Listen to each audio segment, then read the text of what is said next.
Hi everyone, good morning to all of you.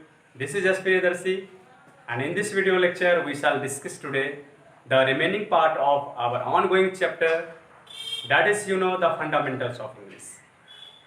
So guys,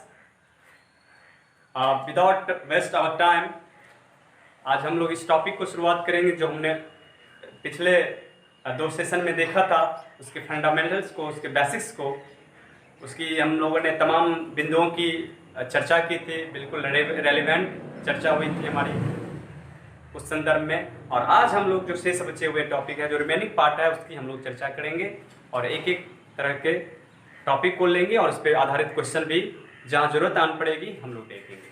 चलिए तो शुरू करते हैं आज का ये वीडियो लेक्चर, आज का सेशन। तो फंडामेंटल्स ऑफ इंग्लिश जैसा कि हम लोग जानते हैं, और उससे पहले फॉर गो फॉर एनीथिंग, मैं एक बात के लिए मैं आप लोगों के प्रति मैं थैंकफुल हूँ, क्योंकि आप लोगों का जो सकारात्मक रिस्पांस मिल रहा है या कमेंट्स आ रहे हैं या अप्रिसिएशन मिल रहा है, तो it is really made me very proud.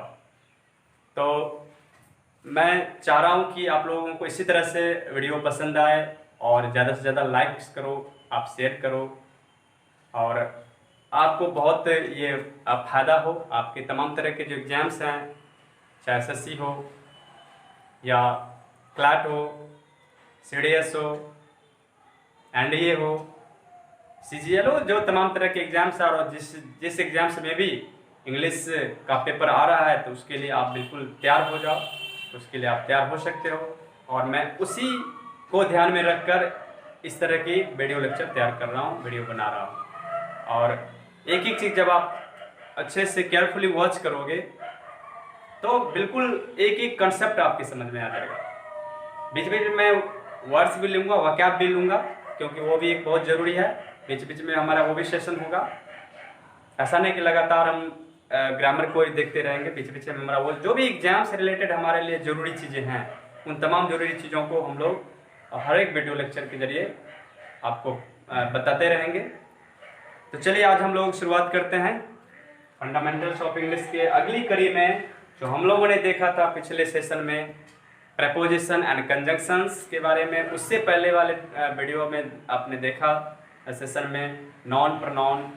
तो हर तरह के एक टॉपिक वाइज मैं छोटे छोटे वीडियो लेक्चर के जरिए मैं आपको हर तरह का कंसेप्ट दे देना चाहता हूँ, जो बेसिक्स है, बिल्कुल फंडामेंटल है, और ये जानना बहुत ज़रूरी है हर एक बच्चों के लिए, ताकि जब तक हमें फंडामेंटल्स अगर नहीं आएगा तो हम एडवांस की कैसे हम एडवांस के बारे में जान सकेंगे, उस तमाम क्वेश्चंस के बारे में। तो चलो आज मैं सबसे पहले adjectives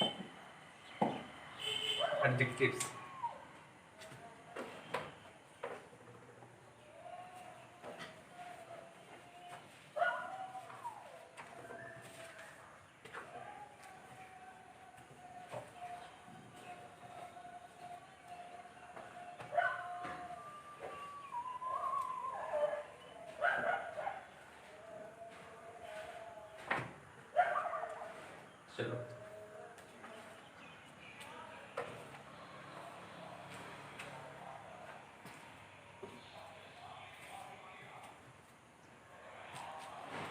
adjective. Okay, adjective describing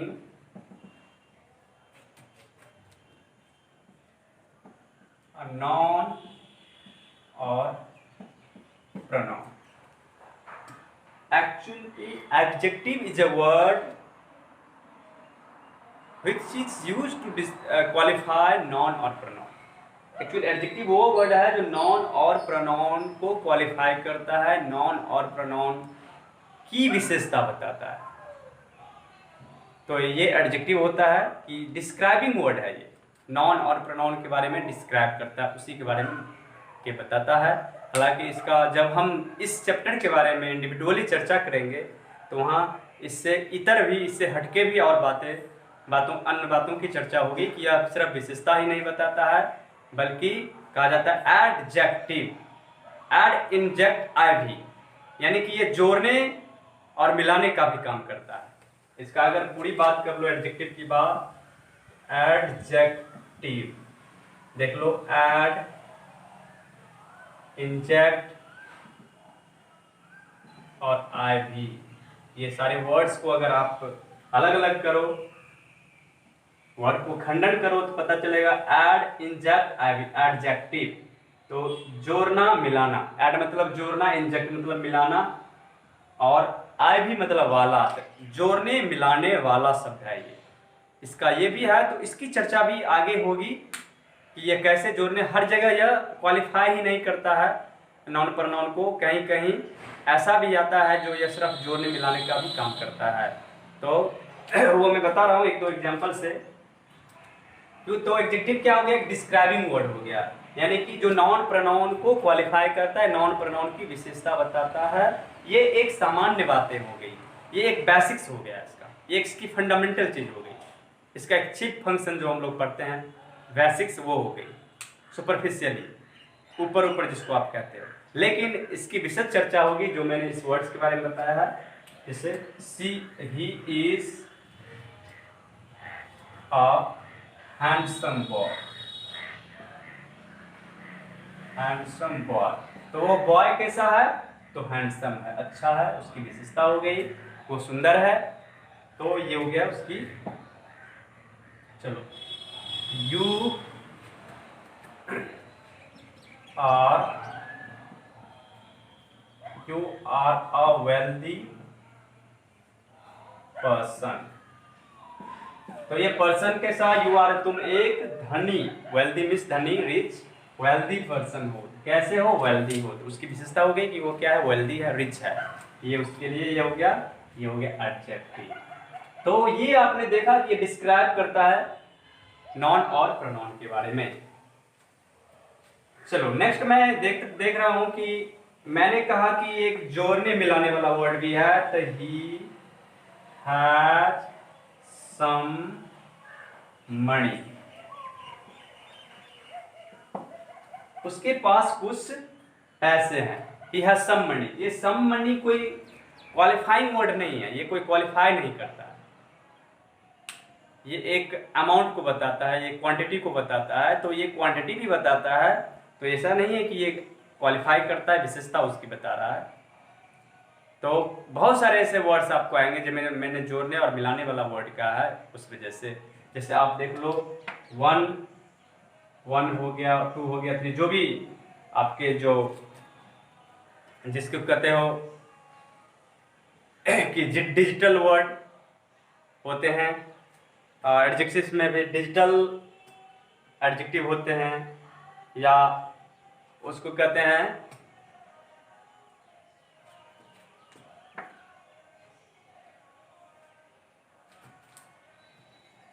cardinal,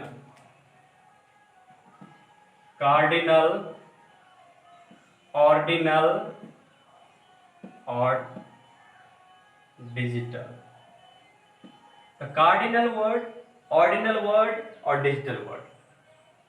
ordinal first second third, first second third, ये ऑर्डिनल हो गया। द फर्स्ट 2 चैप्टर्स, तो ये हो गया ऑर्डिनल। कार्डिनल 1 2 3, ये हो गया कार्डिनल, जो काउंटिंग नंबर होता है वो सारा कार्डिनल। डिजिटल आप जानते हो 1 2 3 4 इस तरह ये फिगर। तो ये सारे जो वर्ड्स होते हैं इसमें कहीं कोई से क्वालिफाई करने वाली बात है नहीं, तो ये सारे वर्ड्स क्या हो गए, जोड़ने मिलाने वाला एडजेक्टिव भी हो गया। और भी एडजेक्टिव्स के बारे में जब हम उसकी चर्चा करेंगे जब डिटेल में, तो हम देखेंगे। चलिए, तो ये हो गया डिस्क्राइबिंग नॉन और प्रोनाउन, मूल रूप से यही।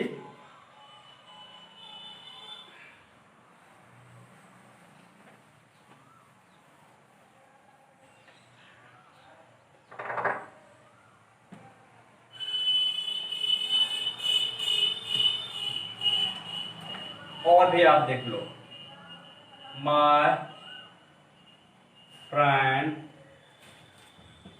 इज ऑनेस्ट, तो माय फ्रेंड ये भी एक एडजेक्टिव हो गया। माय फ्रेंड मेरा दोस्त ऑनेस्ट है, तो दोस्त किसका, मेरा, ये भी एक एडजेक्टिव हो गया। दैट बॉय इज इंटेलिजेंट, ये भी एक एडजेक्टिव हो गया। लड़का कैसा, कौन सा लड़का, वह लड़का, तो इसके बारे में डिस्क्राइब कर रहा है, इसके बारे में बता रहा है कि कौन सा लड़का, वो लड़का। तो मैंने कहा कि ये डिस्क्राइबिंग वर्ड है, तो जिसके बारे में ये बता रहा है ये हो गया एडजेक्टिव। किसका दोस्त, तो मेरा दोस्त, किसके बारे में बता, मेरे दोस्त के बारे में बता रहा है, तो ये हो गया डिस्क्राइबिंग कर रहा है, इसके बारे में डिस्क्राइब कर रहा है, तो ये डिस्क्राइबिंग वर्ड है, अतः ये एडजेक्टिव है। और ये चूंकि ये तो उसकी क्वालिटी को बता रहा है, वर्च्यू को बता रहा है, तो ये तो ऑलरेडी एडजेक्टिव है ही है, लेकिन ये भी एडजेक्टिव। तो इसमें दो एडजेक्टिव हो गए, माय और ऑनेस्ट, दैट और इंटेलिजेंट, ये दोनों एडजेक्टिव हैं। इस तरह से एडजेक्टिव एक डिस्क्राइबिंग वर्ड है। और मैं बता रहा हूं कि एडजेक्टिव कैसे आप पहचानोगे। बेसिकली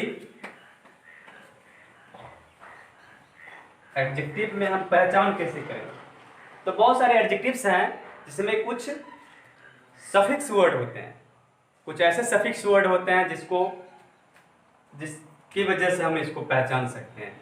जैसे आप देखते जाओ, एबल, एबल, जैसे नॉन या वर्ब में वो वर्ड जोड़ेगा, नॉन या वर्ब में अगर जोड़ोगे, नॉन या वर्ब, इसमें अगर आप जोड़ोगे ये वर्ड तो वो सारे एडजेक्टिव बन जाएंगे। जैसे एबल, एबल वर्ब में अगर जोड़ते हो, वर्ब में अगर एबल जोड़ोगे तो क्या हो जाएगा, जैसे मैनेजेबल,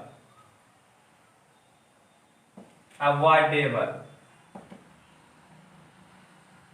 ये हो गया एडजेक्टिव।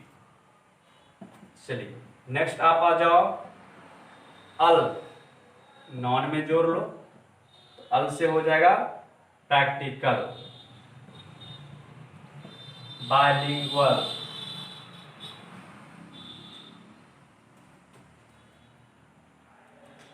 अल, अल।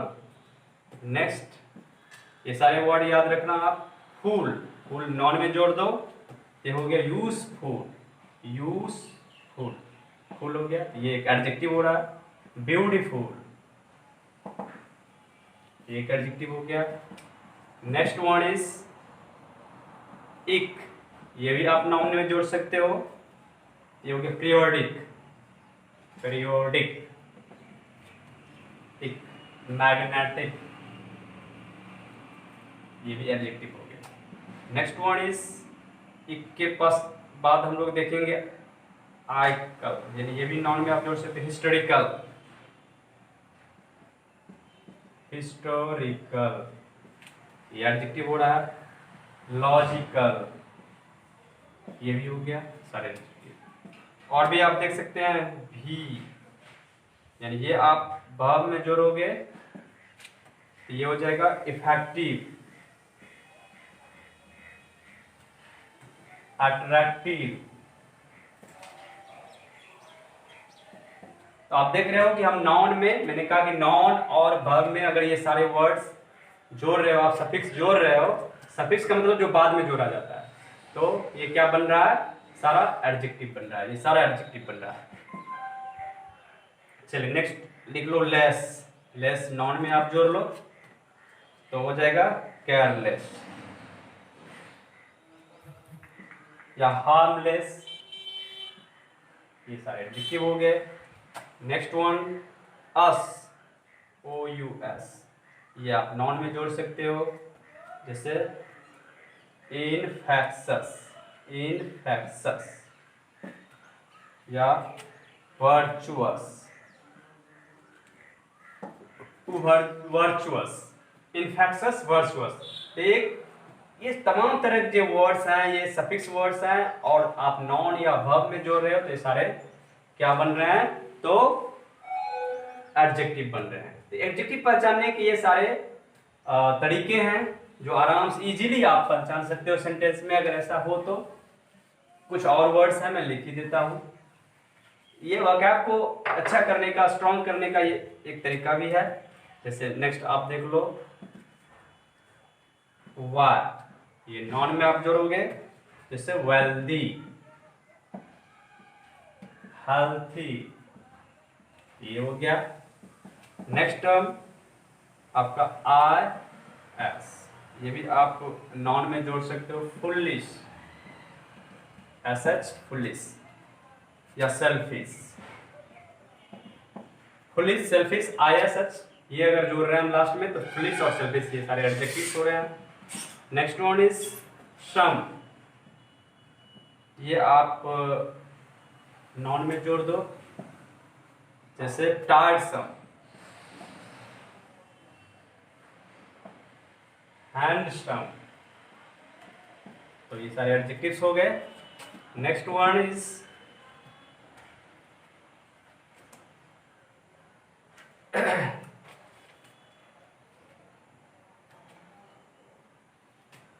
चलो, तो ये हमने देखा कि ये जितने तरह के हमारे ये सफिक्स हैं, सफिक्स को हम लोग नॉन और वर्ब के साथ अगर जोड़ते हैं तो क्या बन जाता है, एडजेक्टिव बन जाता है। ये एडजेक्टिव्स का एक बनाने का भी तरीका है, इससे वाक्यार्थ भी आपका अच्छा हो सकता है।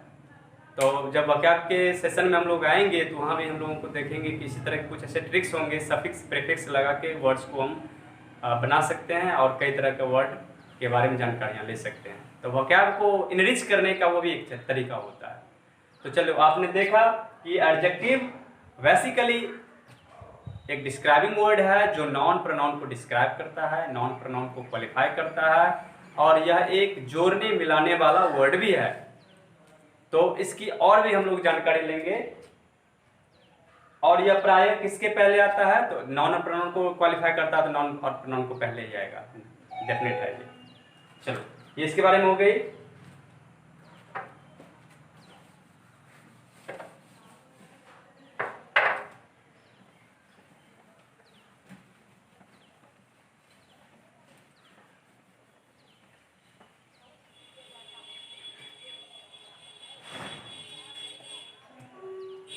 Come to the next point.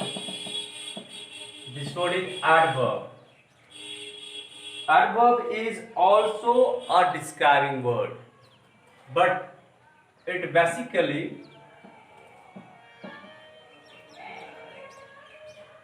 describes a verb. But it basically describes a verb. यह वर्ब के बारे में बताता है, यह वर्ब की विशेषता बताता है। लेकिन इतना ही नहीं, ये एडवर्ब एक ऐसा टर्म है, एक ऐसा वर्ड है जो हर चीज की विशेषता, यानी कि पार्ट्स ऑफ स्पीच के जितने भी पार्ट हैं उन तमाम पार्ट्स की विशेषता यह बता देता है। मतलब वो वर्ब की विशेषता तो बताता ही है। पहले टॉपिक में लिख दूं कि यह वर्ब के बारे में डिस्क्राइब करता है, एडजेक्टिव के बारे में भी बताता है, या खुद के बारे में, यानी कि अनदर एडवर्ब, अनदर खुद के बारे में भी, एडवर्ब खुद के बारे में भी विशेषता बताता है, उसको भी क्वालिफाई करता है। आप कह सकते हो प्रेपोजिशन के बारे में भी करता है, और समटाइम्स सेंटेंस के बारे में भी कर देता है, सेंटेंस की भी विशेषता बता देता है, और समटाइम्स नॉन और प्रोनाउन के बारे में भी।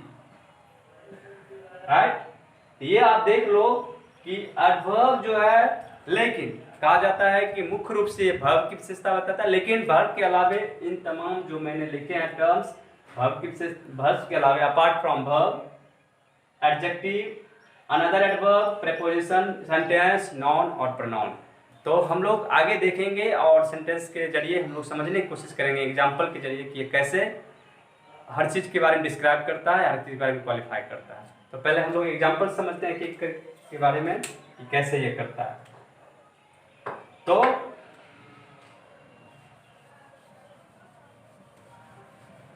Let's take an example. He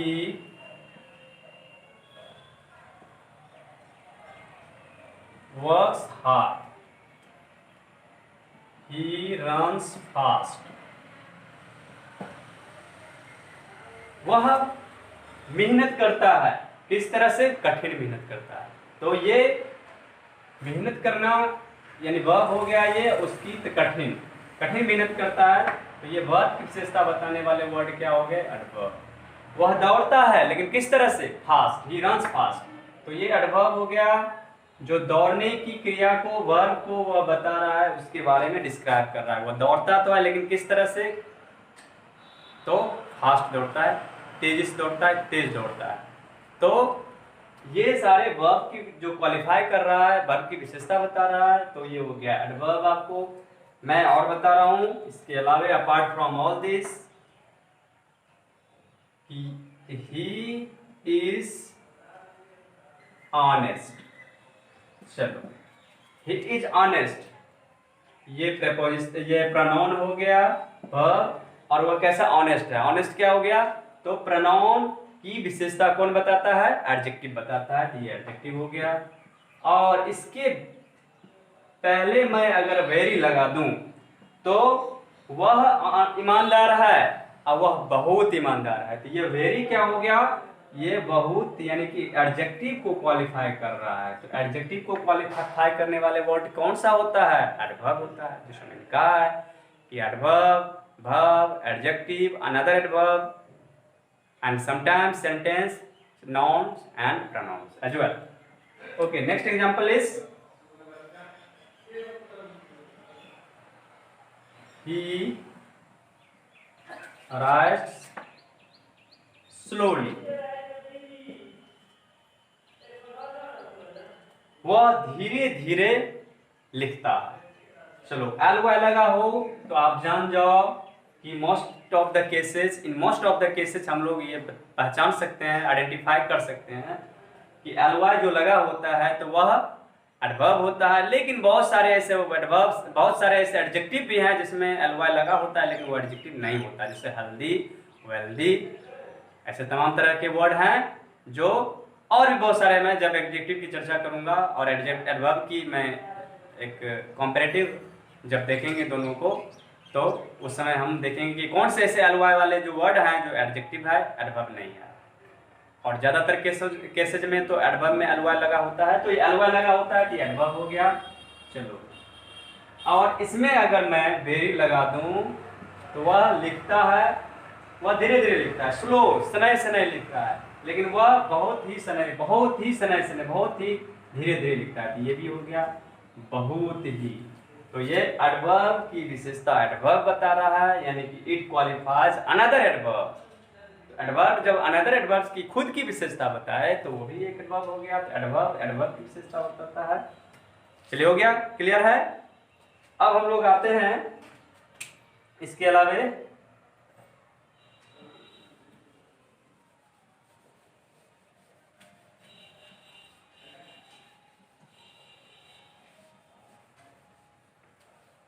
अब जो मैंने कहा है कि the bird is flying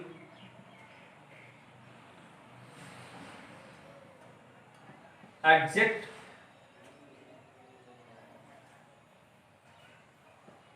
over my head.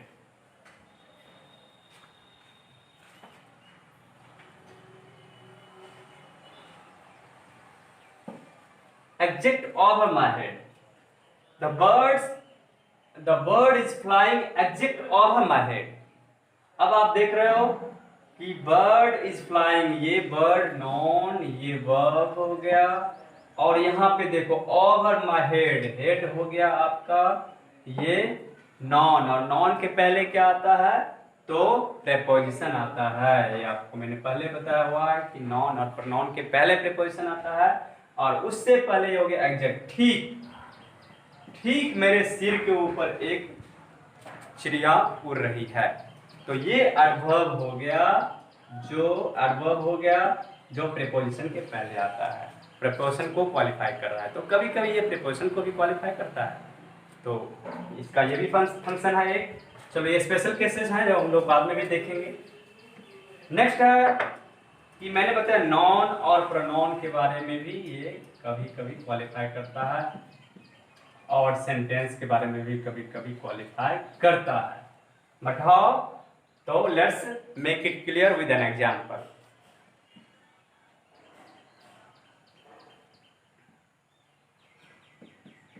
At least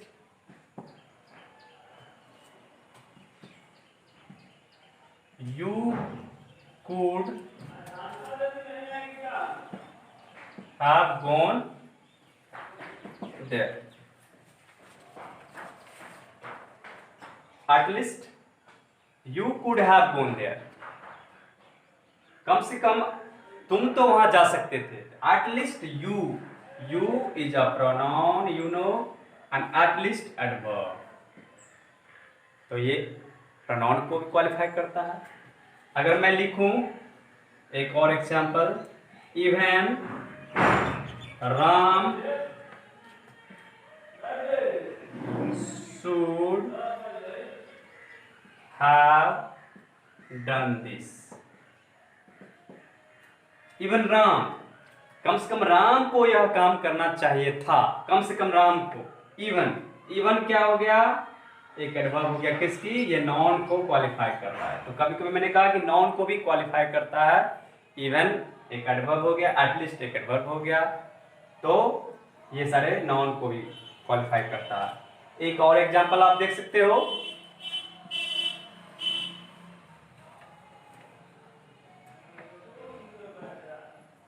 Unfortunately or fortunately,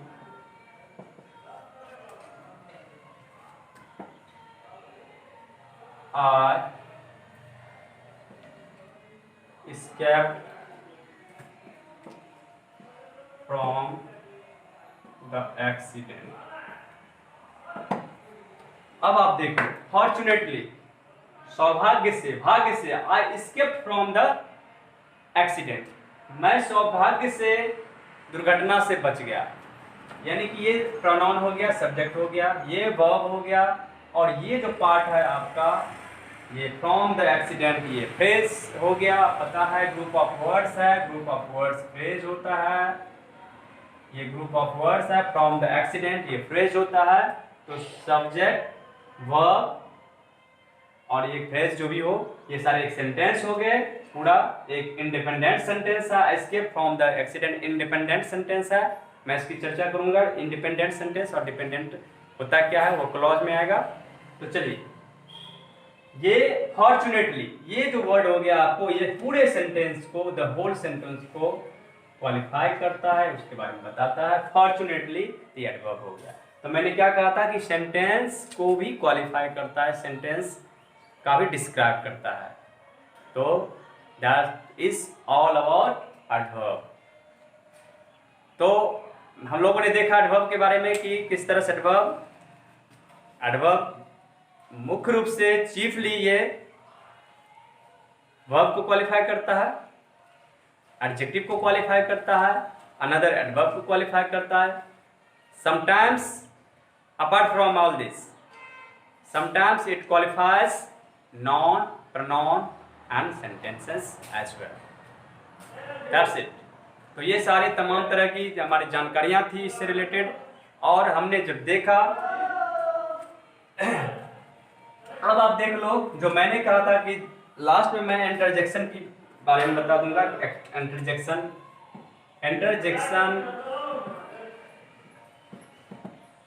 is also a parts of speech. You know, it is also a word, but remember it has no grammatical value. From the examination point of view, we don't need to study about it. इसके बारे में पढ़ने की जरूरत नहीं है. Grammatical value इसका है नहीं, सिर्फ स्पोकन वैल्यू है. Spoken, if you go for a spoken, then you may use some kinds of words of interjection. तो क्या होता है, व्हाट इज एन इंटरजेक्शन? मैं सिंपल सी बताता हूँ. Express feeling and emotions, sudden feeling and, to express sudden feeling and emotions, sudden feeling and emotions, जो अचानक दुख या आनंद, हर्ष, व्यथा, आश्चर्य, क्रोध, अफसोस, इस तरह की तमाम तरह के जो सेंस हमें देंगे, अचानक से विस्मय कर देगा, जो हमें विस्मय कर देगा, आश्चर्यचकित कर देगा. तो इसी इसे ही कहा जाता है इंटरजेक्शन। तो सडन फीलिंग हमें देता है। तो it a word which is used to express sudden feeling and emotions, that is interjection. So let's take an example.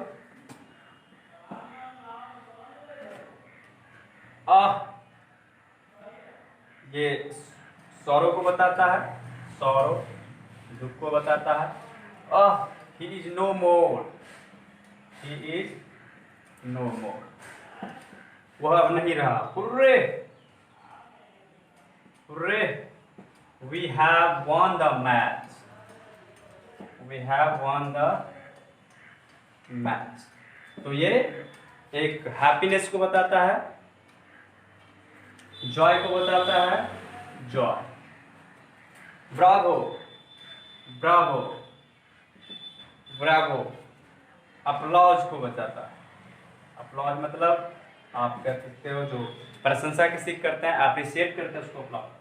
Well done, बहुत खूब, बहुत अच्छा किया तुमने, वेल डन, ब्रावो। इस तरह के जो भी वर्ड्स होते हैं, फाय फाय, सच अ मीन फेलो, तो इस तरह के जो भी वर्ड्स होते हैं, ये जो वर्ड्स होते हैं, हुर्रे, ब्रावो, अल्लास, ये तमाम तरह के जो वर्ड्स होते हैं, ये सारे इंटरजेक्शन में आते के अंतर्गत आते हैं। और ये सारे भी पार्ट्स ऑफ स्पीच के पार्ट होते हैं, ये वर्ड होते हैं, और जिसका मुख्य रूप से प्रयोग स्पोकन में होता है। इसका कोई ग्रामेटिकल वैल्यू नहीं है। तो चलो, ये आज का इसी के साथ हमने देखा कि तमाम तरह के जो पार्ट्स ऑफ स्पीच के काइंड्स है, उस सब के बारे में हमने एक बेसिक्स के बारे में हमने पढ़ा, और एक सामान्य जानकारी हमने ली, एक कॉमन नॉलेज ली, सुपरफिशियली हमने देखा उसे, ऊपर ऊपर जिसको आप कहते हो।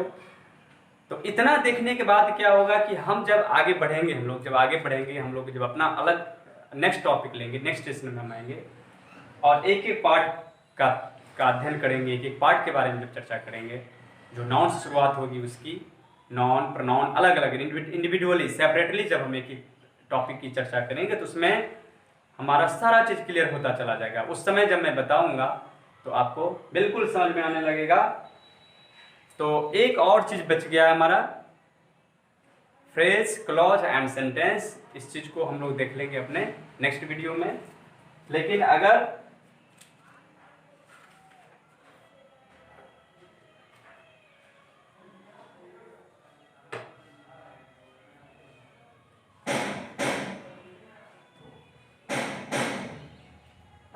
चलो, हो गया।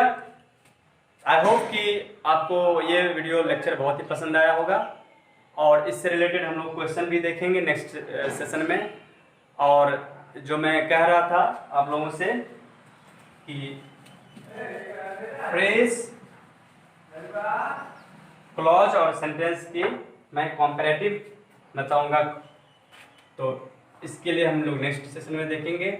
और आप लोगों से मैं बार बार बोल रहा हूँ, आप लोगों से मैं ये जरूर रिक्वेस्ट करूंगा कि आप लोग बिल्कुल ज़्यादा से ज़्यादा लाइक करो। अगर ये वीडियो पसंद आ रहा है तो do like it and share amongst your friends. And this is my WhatsApp number 7033247023, right. तो आप अपना कमेंट जरूर भेजेंगे, और अपना रिस्पॉन्स, जो आपका जो भी क्वेरीज है, क्वेश्चंस है, आप इस व्हाट्सएप नंबर से हमें क्वेश्चन भेज सकते हैं या अपना कमेंट लिख सकते हैं। और जो भी तरह की प्रॉब्लम होगी इंग्लिश से रिलेटेड या किसी भी टॉपिक से रिलेटेड, आप विदाउट एनी हेजिटेशन पूछ सकते हैं। ये नहीं कि चलो मैं ये टॉपिक ऑन गोइंग टॉपिक है, मैं उसी से, आप कभी भी कोई भी क्वेश्चन पूछ सकते हो। You are free to ask any question from any point of grammar, any part of a grammar. आप किसी भी पार्ट से कभी भी कोई भी क्वेश्चन पूछ सकते हो, इसके लिए आप फ्री हो। क्योंकि ये कोई लिमिटेड सेक्शन नहीं है कि मैं ये लिमिटेड सेक्शन आगे बता रहा हूँ। ये जो इतने दिनों का एक्सपीरियंस है मेरा, मैं तो उस चीज़ को मैं चाहता हूँ आप तमाम लोगों से को फ़ायदा हो, बेनिफिट हो आपको, आप एग्ज़ाम में ज़्यादा से ज़्यादा क्वालिफाई करें। और अभी हमारे पास लिमिटेड रिसोर्सेस हैं, और इस वजह से हो सकता है कि थोड़ी सी आवाज़ में ज़्यादा ऑडिबल मैं हूँ या ना हूँ, थोड़ी कभी आवाज़ अच्छी नहीं आती होगी, या हो सकता है कभी इस बोर्ड की प्रॉब्लम हुई होगी, कभी लाइट की प्रॉब्लम हो जाती है, कभी इस तरह की। क्योंकि छोटे शहरों में ये सब प्रॉब्लम आती रहती है। तो चलिए इन्हीं तमाम बातों के साथ आज हम लोग इस वीडियो लेक्चर को, इस सेशन को वाइंड अप करते हैं, और हम लोग मिलते हैं अपने नेक्स्ट सेशन में एक नए टॉपिक के साथ। तब तक के लिए God bless you, thank you so much for watching this video lecture, bye.